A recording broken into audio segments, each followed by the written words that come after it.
lot of integration across kind of Eastern philosophy and Western development philosophy. How do we make sure the game we're making is the game that they want to play? There's no special sauce in how do you kind of unlock each of those regions.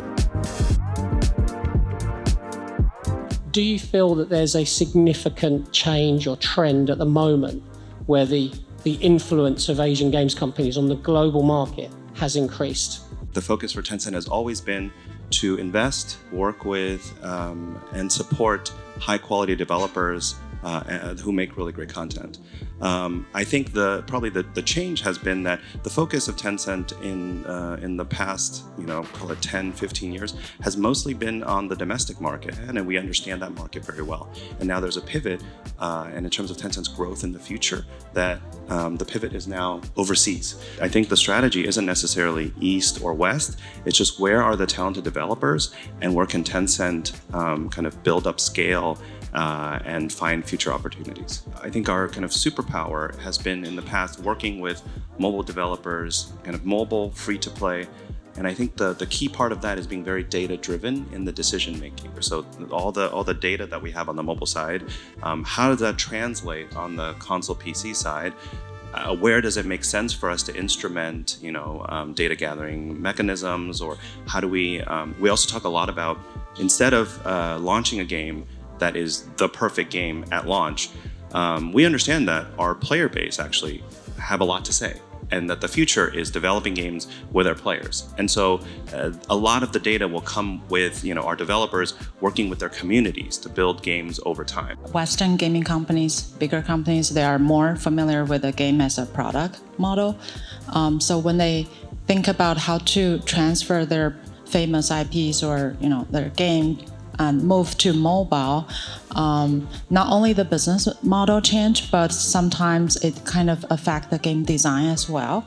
And definitely both the business team and the production team need to be aligned on that and need to be prepared as well for a lot of changes. Identifying the things that really resonate with people in the West, and maybe not even in the West, but in their local region, in their local geography, what works well, right? One of the big things that supports PUBG on a publishing level is a very big regional team. We have people across the globe that understand the local markets, that are creating content for them, creating events for them. And so in that sense, very much tailor-made. And the more we can do that for Eastern brands, bringing them overseas in that way, I think they'll be very successful as well. Is there anything that you are particularly looking forward to? What kind of trends do you think you might see in the games market going forward? The lack of supply on mobile market for casual games, right? The gap still exists, and I think we could definitely use some innovations on the production side when we have more innovative casual games for players. One of the games that really excites me is Exoborn that we have in development. It's a partnership between Level Infinite and Shark Mob, which is a studio out of Malmo. I think the reason why I bring this up is specifically because we've actually had a lot of integration across kind of Eastern philosophy and Western development philosophy. For example, the traditional kind of premium game style is to kind of go to market really big, everything's kind of hidden, and then all of a sudden we big announce, big game drop.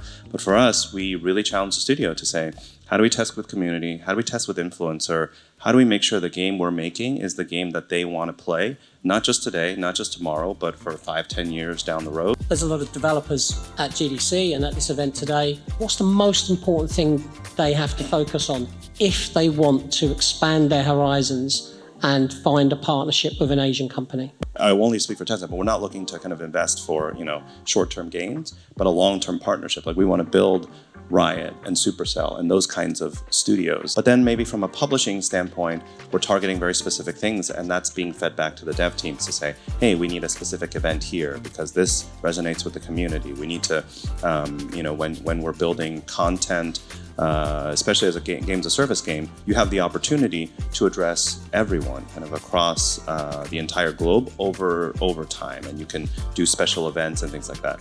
The regions you mentioned are certainly focus areas for us, but I think there's no special sauce in how do you kind of unlock each of those regions. And I think for us, it's just about trying and seeing, again, what resonates with the player base, what are people looking for, and that's how you generate success, I think.